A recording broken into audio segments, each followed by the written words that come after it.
கிறிஸ்தேசுவில் அன்பார்ந்த சகோதர சகோதரிகளே, நவம்பர் மாதம் 2ஆம் தேதி நம்முடைய தாயாம் திரு அவையானது இறந்த நம்பிக்கையாளர்களினுடைய நினைவை கொண்டாடுகின்றது. இந்த நாள் நமக்கு நிலையற்றது, நிலையானது என்ற 2 உண்மைகளை எடுத்து இயம்புகின்றது. இறப்பு, மரணம், இது ஒரு புரியாத புதிர். உலக விஞ்ஞானிகளே இதை விவரிக்க முடியாத விந்தை என்கின்றனர். ஏன், எதற்கு என விவாதம் கூட நடத்த முடியாது. அன்பார்ந்தவர்களே, நாம் எல்லோரும் சொல்வது உண்டு, நல்லாதாங்க இருந்தாங்க, பார்த்தா இப்படி ஆயிப்போச்சு, இப்பதான் படுத்தாரு, எதிர்பார்க்கவே இல்லை, இப்பதான் சாப்பிட்டு போனாரு, நாங்க 2 பேரும் நைட்டு வரைக்கும் நல்லா சந்தோஷமா தான் பேசிட்டு இருந்தோம், அடடா சின்ன வயசுல இப்படி ஆயிடுச்சு. அன்பார்ந்தவர்களே, இவ்வாறாக நமக்கு ஆச்சரியத்தையும் அதிர்ச்சியையும் தரக்கூடியது இந்த மரணம். நம்ம எல்லோருக்கும் இந்த நிலை நிச்சயம் வரும். இது இந்த உலக வாழ்வு நிலையற்றது என்ற ஒரு மாபெரும் உண்மையை நமக்கு மீண்டும் மீண்டுமாக எடுத்து கூறுகின்றது. இறப்பு, இந்த மன்னக வாழ்வு நிலையற்றது என்பதை நமக்கு காட்டுகின்றது. நம்முடைய அப்பா, அம்மா, அக்கா, அண்ணன், தம்பி, தங்கை, நண்பர்கள் என நம்முடைய உறவுகள் எல்லோரும் இந்த மரணத்தை எதிர்கொண்டுதான் ஆக்க வேண்டும், இதை ஏற்றுக்கொண்டுதான் ஆக்க வேண்டும். இது நிலையற்ற இந்த உலகத்தினுடைய அடையாளம் என்பதை உணரத்தான் செய்ய வேண்டும். அன்பார்ந்தவர்களே, வரலாற்றிலே பல பெரிய அரசர்களை நாம் பார்த்திருக்கின்றோம், மாவீரர்களை பார்த்திருக்கின்றோம், பணம் படைத்தவர்களை பார்த்திருக்கின்றோம், பெரிய பெரிய பதவியில் இருந்தவர்களை எல்லாரையும் பார்த்திருக்கின்றோம். ஆனால் எதுவும் நிரந்தரமானது அல்ல, அனைத்தும் நிலையற்றது. அதனால்தான் மாவீரன் அலெக்சாண்டர் தான் இறந்த பிறகு தன்னுடைய உடலை அந்த சவப்பெட்டியிலே வைக்கின்ற பொழுது தன்னுடைய 2 கரங்களையும் விரித்து வைக்க சொன்னார். ரத்தின கற்களை, விலை உயர்ந்த அந்த கற்களை தெருக்களிலே வீசி எறிய சொன்னார். மருத்துவர்களை உடனடக்க சொன்னார். ஏன்? இந்த உலகம் நிலையற்றது என்பதை காட்டுவதற்காக. அன்பார்ந்தவர்களே, இறப்பு, இந்த உலக வாழ்வு, இந்த மன்னக வாழ்வு நிலையற்றது என்பதை நமக்கு எடுத்து காட்டுகின்றது. இத்தகைய இறப்பை நோக்கிய பார்வை அல்லது இறப்பை பற்றிய பார்வை கிறிஸ்தவர்களுக்கும் கிறிஸ்தவர்கள் அல்லாதவர்களுக்கும் வித்தியாசமானதாக இருக்கும்.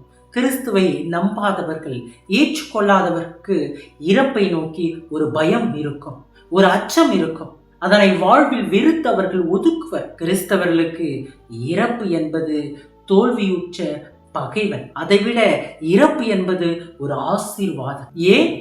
இந்த இறப்பு, இந்த உலகம், இந்த மன்னக வாழ்வு நிலையற்றது என்பதை மட்டும் காட்டவில்லை, மாறாக நிலையான மற்றொரு வாழ்வையும் இது எடுத்து காட்டுகின்றது. அன்பார்ந்தவர்களே, இதைத்தான் இன்றைய இறை வார்த்தை வழிபாடு நமக்கு எடுத்துரைக்கின்றது. மனித வாழ்வின் ஒவ்வொரு இறப்பும் கிறிஸ்தவர்களுக்கு ஒரு புதிய நிலையான ஒரு வாழ்வை காட்டுகின்றது. இன்றைய 2ஆம் வாசகத்திலே கிறிஸ்துவோடு நாம் இறந்தோமாயின் அவரோடு வாழ்வோம் என்று குறிப்பிடப்பட்டிருக்கின்றது. அன்பார்ந்தவர்களே, அப்படி என்றால் கிறிஸ்தவர்களாகிய நம் ஒவ்வொருவருக்கும் மற்றொரு வாழ்வு ஒன்று இருக்கின்றது. கிறிஸ்தவ விசுவாச வாழ்வு இதை நமக்கு கற்றுத்தருகின்றது. இறப்பு நிலை வாழ்வின் கதவு என்பதை நமக்கு உணர்த்துகின்றது. லூகாஸ் நற்செய்தி 16ஆம் அதிகாரம் 19 முதல் 31 வரை உள்ள அந்த இறை வார்த்தைகளிலே நாம் செல்வந்தரும் லாசரும் பற்றி வாசிக்கின்றோம். இன்றைய நிலையற்ற வாழ்வையும் நாளைய நிலையான வாழ்வையும் இது சுட்டி காட்டுகின்றது. அதன் வேறுபாடுகளை நமக்கு இது தருகின்றது.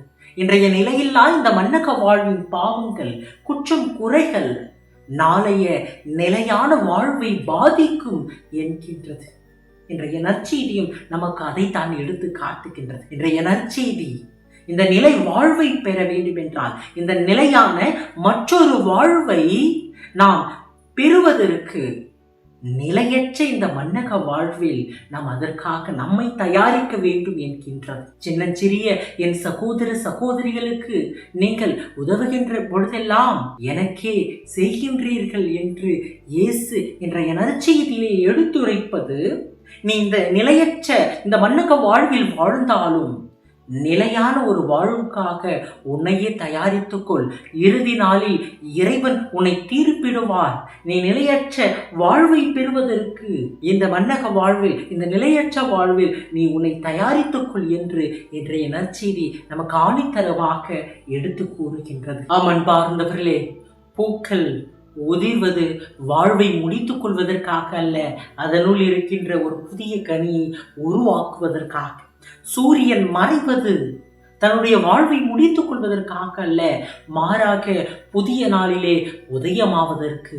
அதே போலதான் மனிதனுடைய இறப்பு வாழ்வை முடித்துக் கொள்வதற்காக அல்ல, மீண்டுமாக ஒரு புதிய வாழ்வை துவங்குவதற்காக, மீண்டும் பிறப்பதற்காக. ஆக இறப்பு பிறப்பதற்கு. கோதுமை மணி மண்ணில் விழுந்து மடிந்தால்தான் அது பலனை கொடுக்கும் என்று கூறுவதைப் போல, விதை இறந்தால்தான் அது ஒரு புதிய செடியாக உயிர் செழ முடியும். பழைய ஆண்டு முடிவுற்றால்தான் புதிய ஆண்டு பிறக்கும். ஆக இறப்பு மீண்டும் பிறப்பதற்கு நம் மத்தியில் வாழ்ந்து மரித்த நம்முடைய சகோதர சகோதரிகள் ஒவ்வொருவருமே மீண்டுமாக பிறக்க இருக்கின்றார்கள். நித்திய வாழ்வை அவர்கள் பெறவிருக்கின்றார்கள். அன்பார்ந்தவர்களே, பிறப்பின் வழியாக மன்னக வாழ்வை அளித்த இறைவன் இறப்பின் வழியாக விண்ணக வாழ்வை, நித்திய வாழ்வை நம் ஒவ்வொருவருக்கும் தருவார் என்பதே நம்முடைய கிறிஸ்தவ விசுவாசம். எபிரியருக்கு எழுதிய திருமுகத்திலே 2வது அதிகாரம் 14 மற்றும் 15வது இறைவசனங்களிலே, உடலும் இரத்தமும் கொண்ட அப்பிள்ளைகளை போல் அவரும் அதே இயல்பில் பங்கு கொண்டு சாவின் மேல் ஆற்றல் கொண்டிருந்த அழகையை சாவின் வழியாகவே அழித்து விட்டார். வாழ்நாள் முழுவதும் சாவை பற்றிய அச்சத்தினால் அடிமைப்பட்டவர்களை அவர் விடுவித்தார்.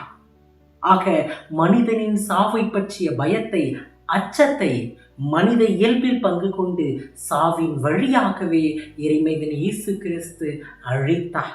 புது நம்பிக்கையை அளித்தார். அதனால்தான் கொரிந்தியருக்கு எழுதிய முதல் திருமுகத்திலே 15வது அதிகாரத்திலே 55 மற்றும் 56வது இறை வார்த்தைகளில் திருத்துதர் பவுல், சாவே உன் வெற்றி எங்கே, சாவே உன் கொடுக்கு எங்கே என்கின்றார். பாவமே சாவின் கொடுக்கு. நம் ஆண்டவர் இயேசு கிறிஸ்து நமக்கு அதிலிருந்து வெற்றி கொடுத்திருக்கின்றார். தன்னுடைய மரணத்தால் நம்முடைய பாவத்தை மீட்டு தந்திருக்கின்றார். திருத்துதர் பவுல் பிலிப்பியருக்கு எழுதிய திருமுகத்திலே 3வது அதிகாரம் 20வது வசனத்திலே, விண்ணகமே நம்முடைய தாய் வீடு என்கின்றார். ஆக அன்பார்ந்தவர்களே, அந்த விண்ணக வீட்டை, நம்முடைய தாய் வீட்டை, நிலையான வீட்டை பெறுவதற்கு நாம் ஒவ்வொருவருமே இந்த மன்னக வாழ்வில் நம்மை தயாரிக்க வேண்டும். முதலாவதாக அதை நாம் முழுவதுமாக ஏற்றுக்கொள்ள வேண்டும், நம்ப வேண்டும். கொரிந்தியருக்கு எழுதிய முதல் திருமுகத்திலே 15வது அதிகாரத்திலே 13 மற்றும் 14வது இறை வார்த்தைகளிலே, இறந்த ஒருவர் உயிர் தெழ மாட்டார் எனில் கிறிஸ்துவும் உயிர் தெழவில்லை என்று ஆக்கிவிடும். கிறிஸ்து உயிர் தெழவில்லை என்றால் நாங்கள் பறைசாற்றிய நற்செய்தியும் நீங்கள் கொண்ட நம்பிக்கையும் பொருளற்றதாகிவிடும் என்கின்றார் திருத்துதர் பவுல். அன்பார்ந்தவர்களே, நாம் இறந்த பிறகு உயிர் தெழ மாட்டோம் என்று நினைத்தோம் என்றால் கிறிஸ்து உயிர் தெழவில்லை என்று ஆக்கிவிடும். நம்முடைய நம்பிக்கை அனைத்தும் பொய்யற்றதாக்கிவிடும். இன்றைக்கு நம்முடைய இந்த நிலையான வாழ்வை நாம் முழுவதுமாக நம்ப வேண்டும். அதனால்தான் இன்றைய நாளிலே நாம் ஒவ்வொரு ஆண்டும் இறந்த நம்பிக்கையாளர்களை நினைவு கூர்ந்து அவர்களுக்காக ஜெபிக்கின்றோம். இந்த விண்ணக வாழ்வை அவர்கள் பெற வேண்டும், இந்த புனித வாழ்வை அவர்கள் பெற வேண்டும், இந்த நிலையானதை அவர்கள் பெற வேண்டும் என்று நாம் அவர்களுக்காக ஜெபிக்கின்றோம். புனித டொன் போஸ்கோ பள்ளியிலே புனிதனாக மாறப்போகிறேன் என்று கூறினார். புனித இக்னேஷியஸ் அவனும் புனிதனாக வாழுகின்ற பொழுது நான் ஏன் வாழக்கூடாது என்று குறிப்பிட்டார். பார்த்தவர்களே, இன்றைக்கு நாம் இந்த புனித வாழ்வை, இந்த நிலையான வாழ்வை நோக்கி பயணிக்கின்றவர்களாக மாறுவதற்கு அழைப்பு பெறுகின்றோம். பார்த்தவர்களே, நம்முடைய நம்பிக்கை பொய் அல்ல, இறை வார்த்தை பொய் அல்ல. நிச்சயம் நம்மோடு உடன் வாழ்ந்த நம்முடைய சகோதர சகோதரிகள், உற்றார் உறவினர்கள் அனைவரும் இந்த முடிவில்லா நித்திய விண்ணக வாழ்வை பெறுவார்கள். இன்றைக்கு நாமும் இறந்த பின்பு இந்த நிலையான வாழ்வுக்கு கடந்து செல்வோம். இந்த விண்ணக வாழ்வில் நாம் ஒவ்வொருவருமே பிறப்போம். ஏனென்றால் திருவெளிப்பாடு புத்தகத்திலே 14வது அதிகாரம் 13வது இறைவசனத்திலே நாம் வாசிக்க கேட்கின்றோம். ஆண்டவரோடு இணைந்த நிலையில் இறப்போர் பேறு பெற்றோர். ஆண்டவரிலே பிறந்த நாம் ஒவ்வொருவரும், ஆண்டவரிலே வாழ்ந்த நாம் ஒவ்வொருவரும் இந்த விண்ணக வாழ்வை பெறுவோம்.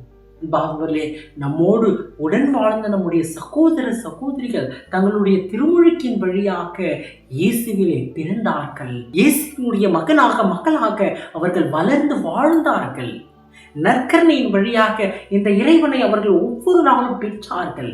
ஒப்புரவு அருட்சாதனத்தின் வழியாக இறைவனுடைய பாவ மன்னிப்பை அவர்கள் பெற்றார்கள். கிறிஸ்தவ திருமண உடன்படிக்கையின் வழியாக அவர்கள் இயேசுவின் சாட்சிகளாக வாழ்ந்தார்கள். கிறிஸ்தவ முறைப்படி குடும்ப வாழ்வை அவர்கள் வாழ்ந்தார்கள். பிள்ளைகளை பெற்று கிறிஸ்தவ வழியிலே அவர்கள் வளர்த்தெடுத்தார்கள். இவ்வாறாக இறைவனுடைய பிள்ளையாக வாழ்ந்த நம்முடைய சகோதர சகோதரிகள் ஒவ்வொருவருமே இறைவனில் இறந்திருக்கிறார்கள். இதைத்தான் இன்றைய 2ஆம் வாசகமும் நமக்கு எடுத்துரைக்கின்றது. எனவே அவர்கள் இறைவனில் பேறு பெற்றவர்களாக வாழ்ந்து கொண்டிருக்கிறார்கள். ஆண்டவர் தருகின்ற அந்த விண்ணக வாழ்வை அவர்கள் பெற்றுக்கொள்வார்கள். ஏனெனில் யோவான் நற்செய்தி 11வது அதிகாரம் 25வது இறைவசனத்திலே நாம் வாசிக்க கேட்கின்றோம். உயிர்த்தெழுதலும் வாழ்வும் நானே, என்னிடம் நம்பிக்கை கொள்பவர் இறப்பினும் வாழ்வார்.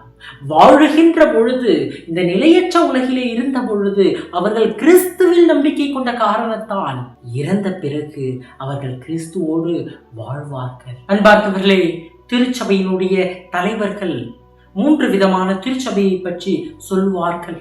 1 ட்ரையம்பன்ட் சர்ச், வெற்றி பெற்ற திருச்சபை. 2 சஃபரிங் சர்ச், துன்புறும் அல்லது போராடும் திருச்சபை. 3 பில்கிரிம் சர்ச், பயணமாகும் திருச்சபை. அன்பார்ந்தவர்களே, இந்த மண்ணுலகிலே வாழ்ந்து கொண்டிருக்கின்ற நாம் ஒவ்வொருவருமே இந்த பயணமாகும் திருச்சபை. ஒவ்வொரு ஆண்டும் இந்த பயணமாகும் திருச்சபை நவம்பர் 1ஆம் தேதி அனைத்து புனிதர்களினுடைய விழாவை கொண்டாடுகின்ற பொழுது வெற்றி பெற்ற திருச்சபை ட்ரையம்பன்ட் சர்ச்சை நினைவு கூறுகின்றது. ஒவ்வொரு ஆண்டும் நவம்பர் 2ஆம் தேதி இன்றைய நாளிலே இந்த பயணமாகும் திருச்சபை துன்புறும் மற்றும் போராடும் திருச்சபையை, சஃபரிங் சர்ச்சை நினைவு கூறுகின்றது. இந்த நாளிலே நாம் உத்தரிக்கிற ஸ்தலத்திலே இருக்கின்ற எல்லா ஆத்துமாக்களுக்காகவும் சிறப்பான விதத்திலே ஜெபிக்க அழைப்பு பெறுகின்றோம். அகன்பார்ந்தவர்களே, இந்த நாள் நமக்கு தருகின்ற இந்த உன்னதமான இந்த அழைப்புகளை நாம் நினைவு கூறுவோம். நாம் ஒவ்வொருவருமே இந்த நிலையற்ற உலகிலே நிலையற்ற இந்த வாழ்வை வாழ்ந்து கொண்டிருந்தாலும் நமக்கு நிலையான ஒரு வாழ்வு கிடைக்கும். அது நம்முடைய இறப்பில் கிடைக்கும்.